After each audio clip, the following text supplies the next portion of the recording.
Hi, I'm Aaron. I'm here with James Kvaal. He's our policy director at the John Edwards campaign. We're here at campaign headquarters, and we have some questions for James that folks have asked online and in New Hampshire about education.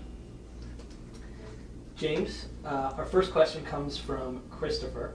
And Christopher asks, if your education funding plan will be so heavily focused on standardized testing, I feel that the current policy, which harms schools which doesn't meet standards, ultimately does not hurt the teachers or administrators, but harms the students, which statistically are largely minorities. Obviously, we must give incentive for poorly performing schools to shape up, but is retribution the only or the best policy? Thanks, Aaron. I appreciate the chance to answer some of these questions. No Child Left Behind is something that Senator Edwards has talked about a lot, and he has some very serious concerns about. And he's announced a plan to radically overhaul No Child Left Behind to better achieve its purposes of helping every child excel and closing the achievement gap that still hurts so many low-income and minority children. And I think the question is a very good one. Senator Edwards has identified 3 problems with the No Child Left Behind law. The first is it judges kids based upon standardized tests in the subject of reading and math alone, and often very cheap multiple choice standardized tests that don't measure higher order thinking skills at all.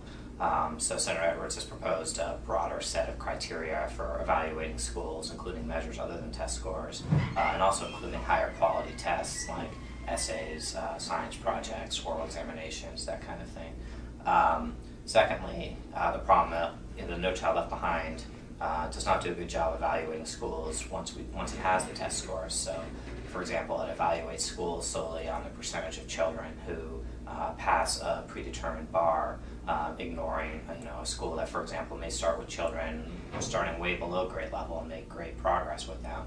But if they don't get quite above that bar, then that school doesn't get any credit for that. And then a third problem is once a school is considered failing, the law often does take a punitive approach, as the questioner asked. It imposes cookie cutter solutions from Washington without regard to whether they actually work, and there's, the jury's really out on whether they work. So Senator Edwards wants to address all of those problems and put in more resources and give more flexibility for schools that really are struggling to help them improve. Okay, thanks, James. Our next question comes from Dante, who asked, where are the resources going to come from that support the changes in the No Child Left Behind policy that John Edwards has suggested? Also a good question. Senator Edwards has said that we do need to reduce the deficit and we need to pay for our new proposals. But our top priority is not balancing the budget. Balancing the budget's a good thing and we need to get there over time. But it's not more important than the investments we need to make in education and in healthcare, in building a new energy economy based on renewable energy. So the first priority is to make these types of investments in our future that we need to make. As far as where the money comes from, Senator Edwards has said that he will pay for all of his new initiatives, and he does that by rolling back the Bush tax cuts on families making more than $200,000 a year. An aggressive effort to collect unpaid taxes. There's some $300 million in unpaid taxes, and also cracking down on tax loopholes and shelters. And the third step is cutting wasteful spending, for example, wasteful subsidies in the student loan program. Okay. Our next question comes from somebody on MySpace calling themselves Elder, and they're asking about preschool. Elder asks, preschool has been shown both logistically and personally to increase success in later school years, and also gives busy moms and dads who need to support the family the time to earn a moderately supportable income. Are there budget plans regarding providing more free preschool? If so, what is the general idea behind it? Absolutely, and this is another priority area for Senator Edwards, who believes very strongly in what preschool can accomplish. In fact, North Carolina, Senator Edwards' home state, has been a real leader in this area under Governor Jim Hunt in the 90s, now under Governor Mike Easley. Senator Edwards' plan is called Great Promise, and it's a universal, high-quality early childhood education program for 4-year-olds. And it would provide resources for states to make high-quality early childhood education available to every 4-year-old in the state.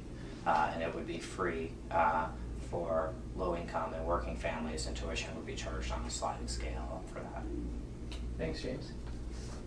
Our next question comes from MySpace user JT, and JT asks, what does John Edwards propose for improving teacher pay? I'm a teacher in Florida, and due to our state's inability to manage money, we have a $1 billion shortfall. This is causing my school district to freeze all pay, which means I didn't get a raise this year, and I most likely won't get a raise next year. I work too hard at a totally thankless job where I get no respect to take home $930. I'm tenured, highly qualified, and I want to leave my career because of little appreciation and horrible pay. And incentive programs are just ways for school districts to give more money to their favorites. What do you have to say about that? Or what does John Edwards have to say about that? You know, it's a very good question. And teachers is another area that's a priority for Senator Edwards. There's really nothing more important in a school than the interaction between a teacher and a child. And when you think about it, that's really what the rest of the infrastructure of the school is there to support. And that's something parents know when they're trying to figure out what's best for their own child, is how important a teacher is. Senator Edwards has proposed a substantial increase in pay for teachers teaching in successful high-poverty schools, up to $15,000 raise, including a $5,000 raise for every teacher in those schools, and additional raises for teachers who are nationally certified as an excellent teacher, such as through the National Board for Professional Teaching Standards, or who serve as mentors to incoming teachers. So that's an important area for Senator Edwards, and it complements his other teacher initiatives. He's proposed a national teacher university to train high-quality teachers willing to teach where they're needed most, and new steps to support teachers in the beginning years, because we lose almost a third of teachers in the first 3 years, and so we need to do much more to help them succeed in the classroom. Okay, great. And our last question comes from Amanda, who asks, what are you going to do about high school graduates who are paying for their own college career? Well, college affordability, obviously that's another important issue, and student loan debt has skyrocketed over the last 10 or 15 years.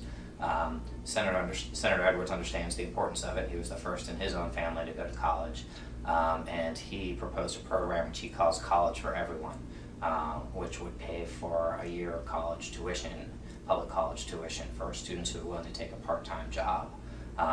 This is an idea he's tested. After proposing it in his last campaign, he's tried it out in Greene County, North Carolina, which is a low-income county, and has seen a substantial increase in college going rates at the high school which he's tested out at. So that's something that he would take national in an effort to make college more affordable, help more qualified students enroll in college, and bring down student loan debts. Great. Thanks, James, and thanks everybody who sent questions in to be asked. We hope if you have any more questions on education or any other policy, you'll visit johnedwards.com. Thanks, Aaron.